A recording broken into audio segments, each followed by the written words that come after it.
Hello, hello, and welcome to the Drive-In podcast with Ned and TK. Today we're going to review the Danish movie Jagten, which, uh, which, uh, which in English translates to The Hunt, which stars Mads Mikkelsen. uh, yeah, you just had to say that in the Danish accent, didn't you? Yeah, I mean, it's we are Norwegian, and Danish to us sounds like, and I hope we don't offend any Danes here, but it sounds like drunken Norwegians when they speak. It's sort of like blah blah blah blah. Yeah, they're basically what do you call them? They have like potatoes in their Yeah, that's what throats. we joke about. We also joke about them speaking the way they speak because they have been drunk for the past 500 years. But But no offense to any Danish people out no, there. obviously not. But enough of that. We're going to discuss this phenomenal film, which we both saw not so long ago. I saw it 2 days in a row, actually, and you saw it, yeah. And yeah, let's just begin. For those who don't know, this is a very depressing film. Mads Mikkelsen plays this kindergarten teacher. Yeah, I mean he was a former teacher at the local school, but due to the fact that there were so few people who lived in that area, they had to close it. So he essentially started working at the kindergarten. He's divorced, and he has a son that doesn't live with him. So right from the get go, we sort of he's sort of a character that he's sort of a person who is at a point in his life where he's not in the best of places, but I would still say that he has a relatively good life because of his close friends, and he seems to enjoy his job. Yeah, basically at the start of a film, while he doesn't, his son doesn't live with him, and they sort of have a difficult relationship due to the fact that his ex-wife, his son's mother, is they practically hate each other. Yeah, Basically. I mean, she sort of refuses to let the son see him. I mean, out of 12 days, the son only gets to spend 2 at his house. Yeah. So it's kind of those two sort of have a difficult relationship, and But at the start, it seems that he really gets his life in the right gets his life in the right direction. yeah, I mean, You can see it with he has really close friends, and in particular one. I can't remember what was his name. I don't remember his name. Theo. It's Theo, yeah, Yeah, yeah. Theo. And Um, he even at the beginning of the film he even starts to. There's even a girl at the kindergarten that likes him, or a woman, I should say, and they start a relationship. yeah. It's at least they're in the early stages of a relationship, and then what happens is that we get early in the film we get introduced to a girl of about 5 years named Clara. Clara, Clara, basically. Clara. And she is. It's made very clear early on that, I mean, she doesn't. She's very fond of him, but Yeah, she's his best friend's daughter. So, and she goes to the kindergarten that the main character works at. yeah, and it's sort of very very subtly hinted that. I mean, she doesn't come from a. I mean, she does come from a safe home. There are a couple of scenes where her parents are fighting, So or they're they're it's nothing serious. It's a sort of normal screaming match that I'm sure some of you are familiar with. But she sort of latches on to Lucas, which is the name of the main Mads Mikkelsen's Mads character. Mikkelsen's characters, because he always comes off as a calm guy. He always comes off as balanced, and he's mostly there. And he also has a dog named Fanny. Yeah, that Don't misinterpret that. I mean, Fanny is actually a very normal name in Scandinavia, yeah. despite Yeah. the meaning in English. And so she sort of follows. They sort of.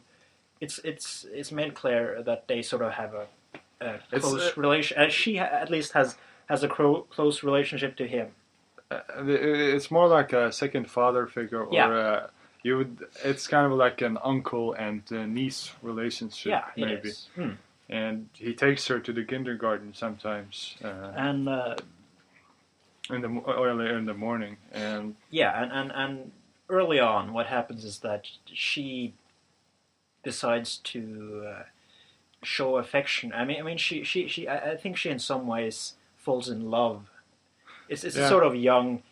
I had the same thing about Kate Blanchett, the actress. I sort of imagined that, she's my mom, and it's it's a creepy thing. But I think that's what happens with kids that age. They're not developed enough to have sexual thoughts or emotions. No, it's I guess, can you call it is it puppy love? Is it called like? I mean it's sort of a Oedipus complex. I think. Yeah.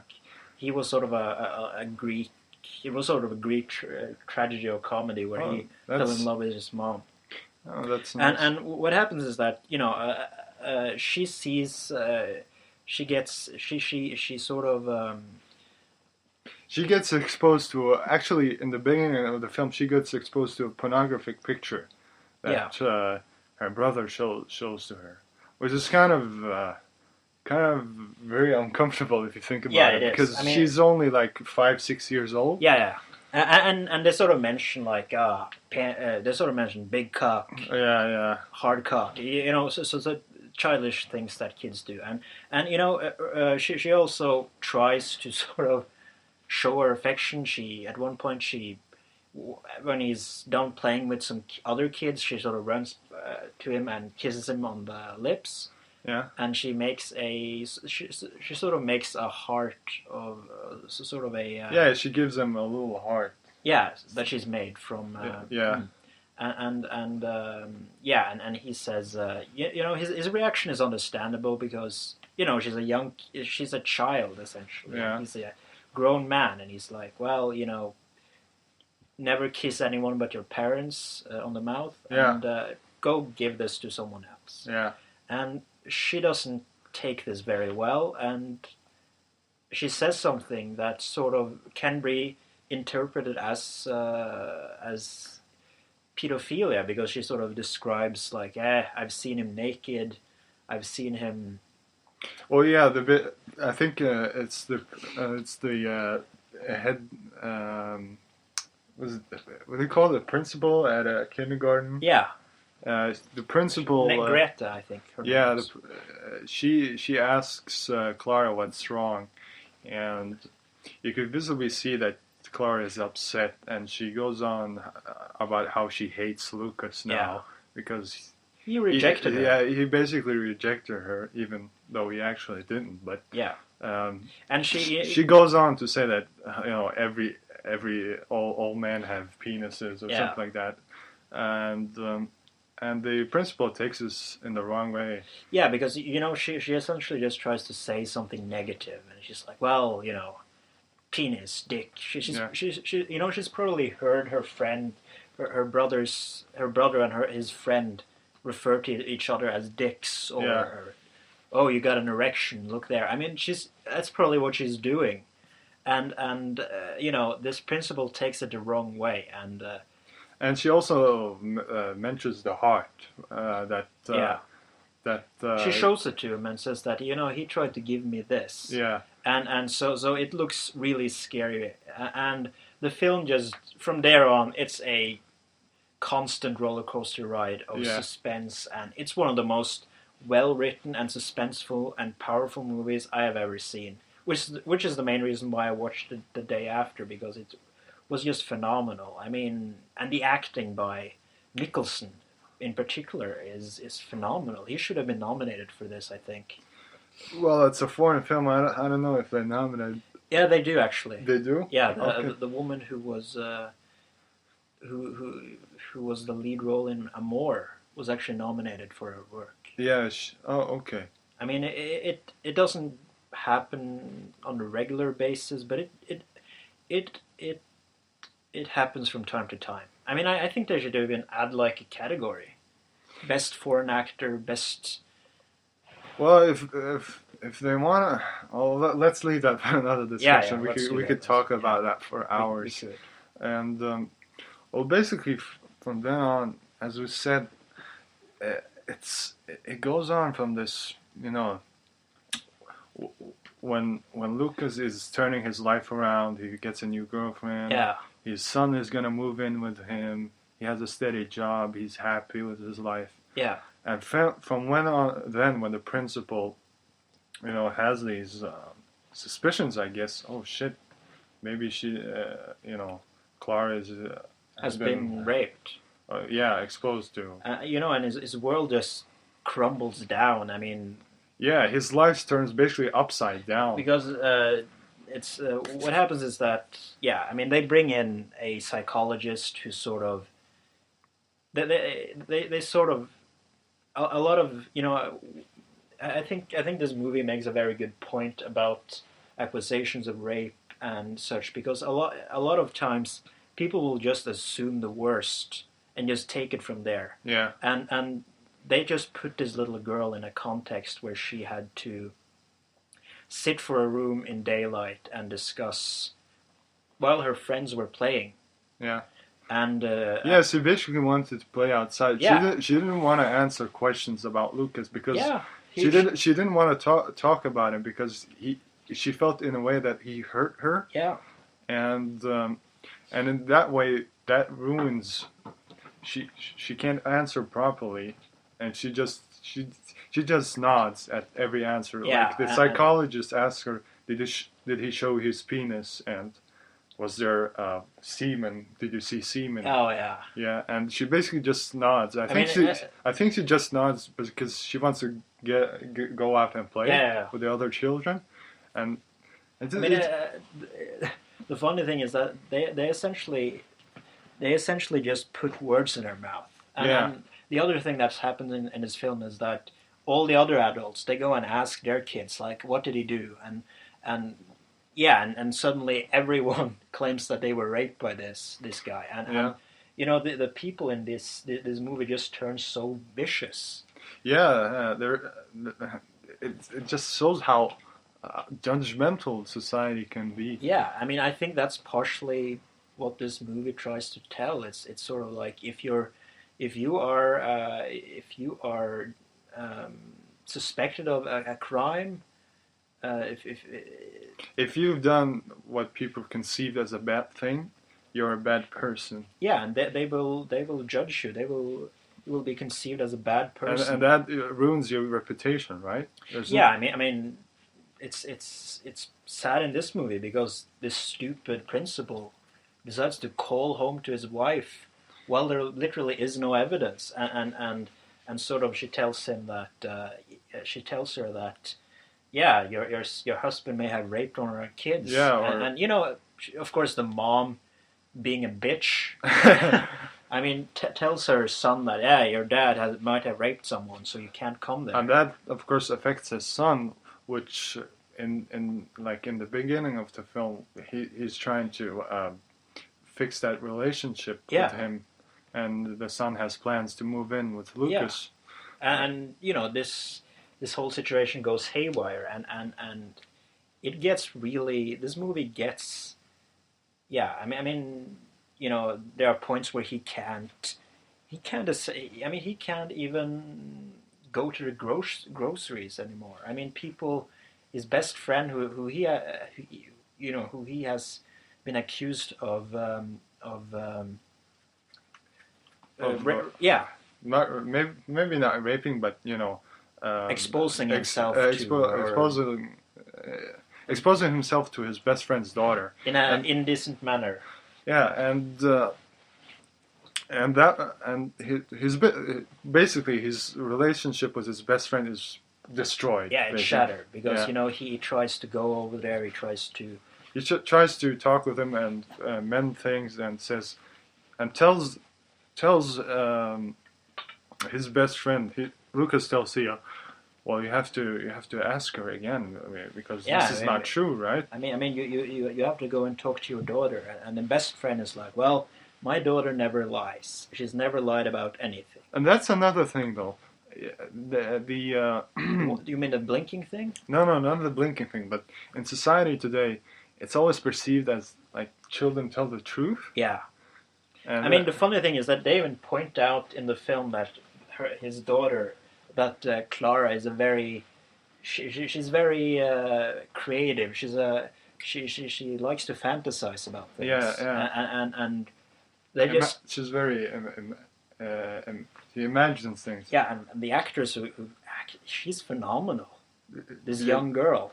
Yeah. She's like 5, and she gives a really strong performance. She does. But yeah, well, from that point on, yeah, as we said, his relationship with his Yeah, it crumbles. with his best friend is basically destroyed, and the new girlfriend he has, they break up because of that damn pressure he's under, and basically all his life falls apart. His dog gets killed. One time he can't even go buy things at the grocery store. I mean, so. yeah. I mean, what happens is that what happens is that I mean, after a while, his son gets worried about him. So he sort of runs to his house. Yeah. And he stays there.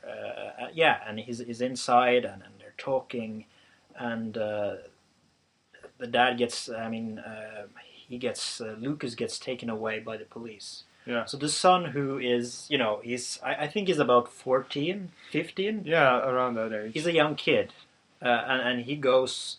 He's so heartbroken because he's heard so many bad things about his dad. And he actually sees his dad get arrested and taken to the police station. And he just goes to this family, which are Theo's family. Yeah, and which is the dad of the girl that was raped, and he just goes there and he. Not raped, no, she was raped. Or she wasn't raped, but. He basically goes to Theo's house, and he tries to talk. At first, it seems like everything's calm, and they invite him over, say, "Okay, come sit down." Yeah, I mean, we don't judge you based on what your dad did. Yeah, and at first it seems all right, and actually Clara comes in. Yeah. And he wants to speak to her. He wants to say, like, my dad didn't do this to you. Why are you lying, basically? Yeah, I mean, since he is so young himself, he tries to do this in a calm way, but is it in such a compromised and difficult situation here that he just breaks up and starts crying and starts to shake her in control. He actually spit on her face. Yeah. I mean, at the end there, and this just once again shows how, in many cases, and with the dog killing too, just how mean people can get. Yeah. Because they understandably enough, they take him and they try to throw him outside, and one of the bigger guys violently shoves at him and starts slapping him, and blood. Yeah, I mean, obviously the kid slaps the adult first. Yeah, it's still a kid, and this guy just starts beating the shit out of him. Yeah. I mean, it's such a difficult scene to watch. I mean, it's the whole movie is just you're just sitting there in your chair and like. Yeah, I mean, even with the dog killing, and yeah. You're just sitting there in your chair and you're just hoping, okay, can we please get this over with? Because I can't handle any more of this. Yeah, Because no, it just happens again and again and again. Worse things happen to the main character. That actually is a pretty good guy, and yeah, he you is. want him to have a good life and a relationship with his son and his new girlfriend. But you know, Can't seem to catch a break, yeah, and even after, I mean, uh, since this is a spoiler cast, we're going to say that he is innocent, and we know this from the beginning. And after a while, the police figure out that this guy, he didn't do it. yeah. Well, there was one evidence that when they Question the kids. Yeah, asked the kids uh, about if he molested them or touched them in some way, they mentioned that a basement, yeah, which turns out not to be true because Lucas doesn't have a basement in his house. So after that, he's freed. But then again, the society is still yeah. I mean, judgmental to they, him. they sort of they can't put this thing behind them, and they can't stop judging him based on the rumors. So he gets beat up really, really badly at the store where they just gang up on him. Three guys on one, beating the shit out of him, Yeah, and yeah, and funny thing, I love the scene when he just returns and yeah. just knocks the guy down and just takes his food and pays for it because earlier, Because it basically sends a message of "fuck you, I'm innocent. yeah, I'm gonna I'm paying for my food here." yeah. I mean, I think this film is very critical of how society treats people who get into such situations who are innocent Yeah, or even of any crime. I mean, many people can't lay the past behind them, and even they even go as far at a later point to kill his dog. yeah. And I mean, who would kill a dog? yeah, for I mean, the sad thing is, it's such a sweet dog too. Yeah, it's a cute dog. It's the cutest dog ever, and they just kill it because the owner was wrongfully accused of a crime he didn't commit. And but I think the best scene for me was the confrontation at the church. Yeah, This is like a month or two after. yeah. This is after all the shit that's happened to Lucas. This is at Christmas Eve, I think, Yeah, yeah, and he's all alone. And he goes to the town church where all the people from the town yeah. I are. mean, they are once again they just avoid him like the pest because he's like, yeah. I mean, Because they see him as a shame in the yeah, community. he's Yeah, shunned. yeah, shunned in the community, and you can see because he sits at the front and Theo sits a couple of rows behind, Yeah, and you could see Theo staring at him, mm. and all with that and all the pressure that Lucas has been under. Yeah. He basically breaks down and he confronts. Yeah, but before that again, I mean, earlier in the film, they sort of Theo mentions that when I look at you, they sort of talk about his situation, which isn't at the very beginning isn't so good, and he sort of mentioned that I see you blinking every time you lie about something, you blink, Yeah. and Theo mentions very vaguely to his wife that I can see it on him. And what he's saying at that point is, I can see that he is speaking the truth. He is not blinking. That's what that scene is all about. It's about him looking at him, saying that I didn't do this. This was wrong. And then Theo's daughter gets out there, and she sings, and it just gets too much to him, and he breaks down and tries to confront. Yeah, I mean, He confronts Theo and tells him, if you've got something to say it now. Right? Yeah. Spit it out. And it becomes this violent confrontation from Lucas's side. I mean, it's understandable, I guess. I mean, what he's gone through, and Yeah, I mean, he's gone through a lot of serious shit due to what was essentially just a little girl's misunderstanding of things, and people's judgmental thoughts. And I mean, what did you think of the ending? Because it sort of ends on a rather.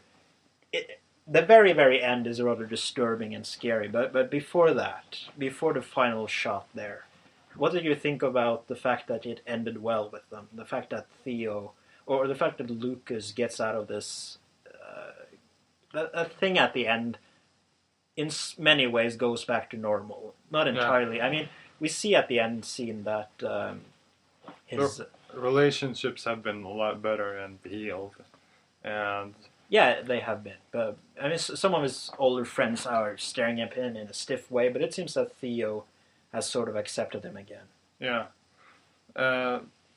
We want to touch on the ending, Yeah, the final shot. I mean, not the final shot, but the sort of and before that. I mean, would you have preferred, for instance, if it was more cynical that Lucas simply just took his own life? Do you think that would have been a better statement? Or No. I mean, yeah, it could have been. That could have been even more depressing, but and I even think so too. more powerful. But I don't know. I don't like those kind of endings where the main character basically kills himself because it's kind of a cop out, in my opinion. Yeah, I mean, maybe in this film it would have worked because everything gets worse and worse and yeah, worse. I mean, it just goes deeper and deeper down the Yeah, shitter. and what's worse than death, right?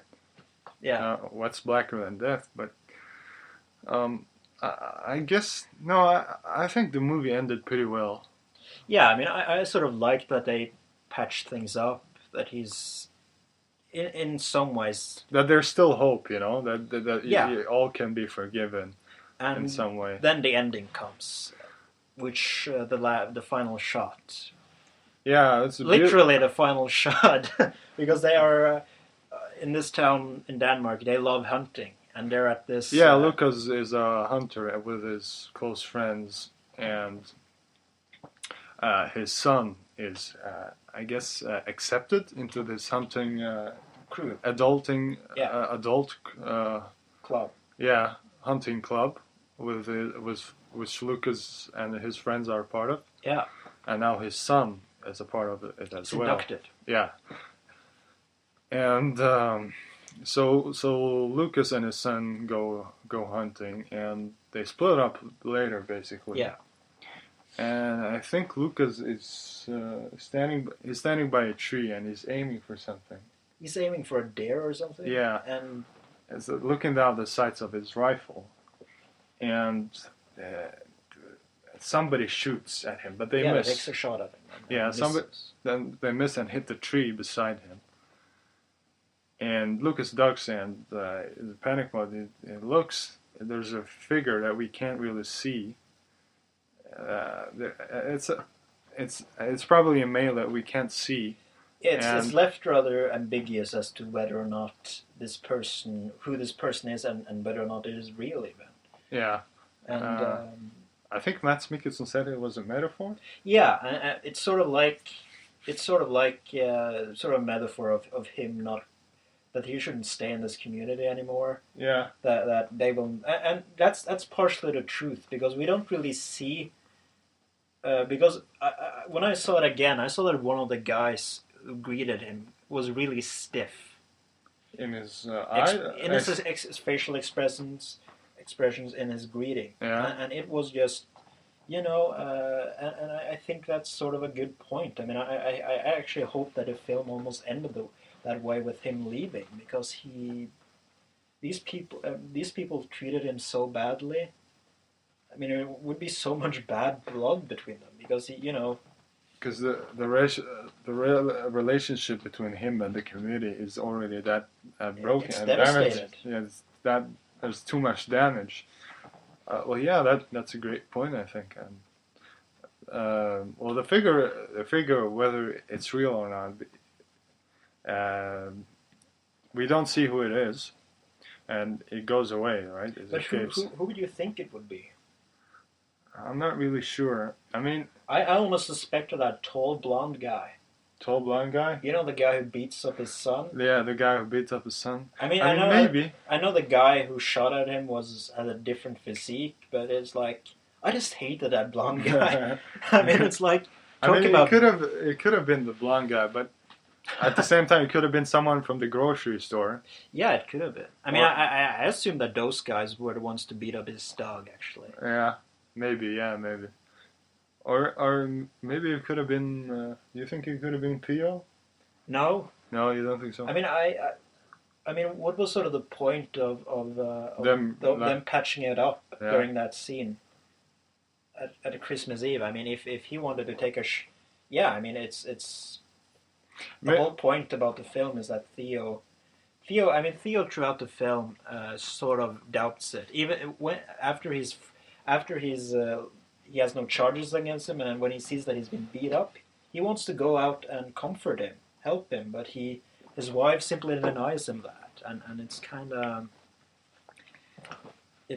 of left. Yeah, I mean, at Christmas Eve he takes the balls. He has the balls to do it. So he just ignores his wife and just proceeds to go and patch things up. So. I mean, we have to touch on the best thing about this film is the acting. Yeah, I mean, this is an actor's movie, and all of the primary actors, both children and adults, they do a fantastic job. The guy who plays Marcus, his son, is also great, and the guy who plays Theo is good, and the guy who plays his friend, essentially the godfather of his son, who's essentially the only guy who thinks, you know what, I'm gonna. Because he trusts him. He trusts him, and he sort of decides to help, and he's like a brother, basically, family member. Well, he is a family member. He's his son's godfather. Yeah, so it kind of, yeah. I mean, the film is also, many describe it as an art house film, and it has some of those scenes, some of those arty. Art-like moments, you know, when she runs out in the snow and spins around, the snow falling all around. Yeah, I'd also say the end. The end is also a very good indicator of that. Very art house. And it makes me sad that the Swedes and the Danes are so much better than the Norwegians when it comes to filmmaking. Well, that's the hard truth, isn't it? We have Headhunters, and that's pretty much it. You know. Kontiki. No, that sucks. The Danes have this one. They have Nicholas Winding Refn. Oh yeah, the Pusher movies, and the Swedes they have Ingmar Bergman, which is one of the greatest directors of all time. I mean, this was a phenomenal movie. Yeah, it was. Mads Mikkelsen this is his best role. Do you think so? I've seen him. Yeah, I mean, I think so too. I mean, I love him in Hannibal. I love him in Casino Royale. He's great there too. He's great in everything I've seen him in. I think he's one of the greatest. He's perhaps one of the greatest actors working today, and perhaps even He's the best Scandinavian actor today, in my opinion. Yeah, it's either him or Nikolai Coster-Waldau from Game of Thrones, Jamie Lannister. It's one of those guys. I mean, he is a powerhouse actor. I mean, in my opinion, I told you this before that again he has that look on his face that can be perceived as innocent, but at the same time he can be very scary. Yeah, and that's the thing. I mean, the cover of this DVD has that scary. I mean, he has such a. I don't know if it's just his face or his acting ability, which he can sort of. If any of you have seen Breaking Bad, he's sort of like Gus Fring in the sense that he looks not scary at all, but in a sense that's one of the things that makes him scary, I guess. Yeah.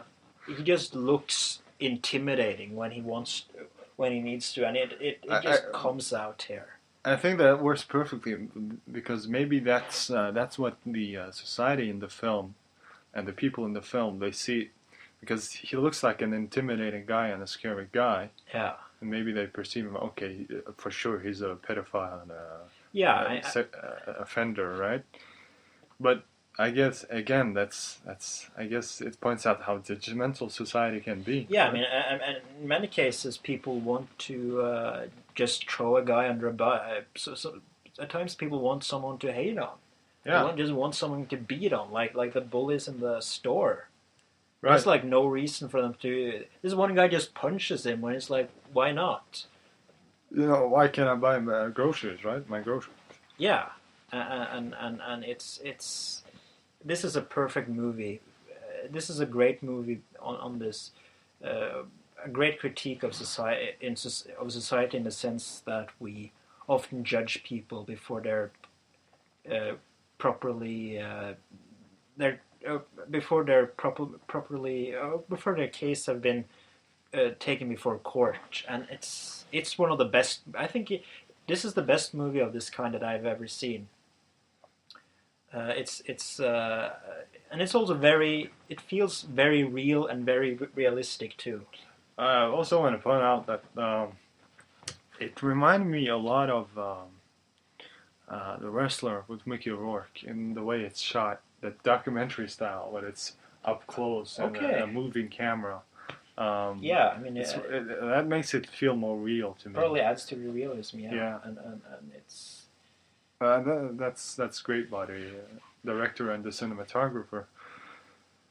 Yeah, overall a great film. what score do you give it? It has to be a solid 9 for me. Okay, The acting is so good and the way it's shot. It's a good story. any It's a criticism? Any criticism? No, not really. No, for me it's a 10 out of 10 movie. I think this is among the best movies, probably one of the best movies out of Scandinavia I've ever seen. This is the sort of level. This movie is on the level of a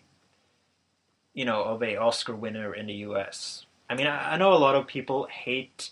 It's kind of popular to hate on American movies these days, but a lot of I don't think American movies are bad. I mean, I think the really hard dramas, for instance, one great one that came out today, Bridge of Spies, I think those tend to be rather great. And this is one of those. And this is probably probably the best Scandinavian film in the last 5 years. 5 years, yeah. I agree. I mean, but if you're a fan of Mads Mikkelsen, you have to see this. Yeah, movie. you got to see it. I mean, it's phenomenal. But I hope you look at the spoiler because we spoil the entire film. That shouldn't prevent you from seeing the film because No. it's such a powerful film, and you'll feel that tension. You'll feel every emotion that everything he goes through, you go through while sitting there and watching it. So it's a really tough experience, and it's one of those films, along with Requiem for a Dream. And Yeah. I mean, you were you were constantly comparing these two. Yeah, both films are just get worse and worse and worse. But Requiem has well, in this movie, it's sort of I guess it's sort of a happy ending. Yeah. Things end well. In Requiem, it's not like that at all. Yeah. Things get just worse and worse. So I've heard. And also, in some sense, I like. I'll take it back. I actually like the happy ending because I love the ambiguity. Because you don't really know. Because you see those people that are kind of stiff, so you don't really know if he's been accepted again. Yeah. You just know that his best friend sort of says, "Okay, I know you didn't do it." That's the only thing. And Yeah, the ending with the shooting, that certainly proves to you that he essentially needs to move on. Yeah, because even though his best friend has accepted that he hasn't done it, or basically accepted it and understood it, but can they move on from that? How's the relationship gonna be healthy again? It can't be the same, I think. No. So in that way, the ending is it's just perfect. Yeah. And I think we'll note on that. I mean, you just have to check this movie I think out. this is a good time to wrap this up. Thank you for listening. Like and subscribe. Share to friends who would find this interesting, and or try to make sure that they watch the movies we discuss first. I think they will have more pleasure out of hearing about our interpretation, and please tell us your take on this Yeah, movie. tell us what you think, and maybe we'll have a decent discussion about this. All in the right. video comment section. All right. See ya.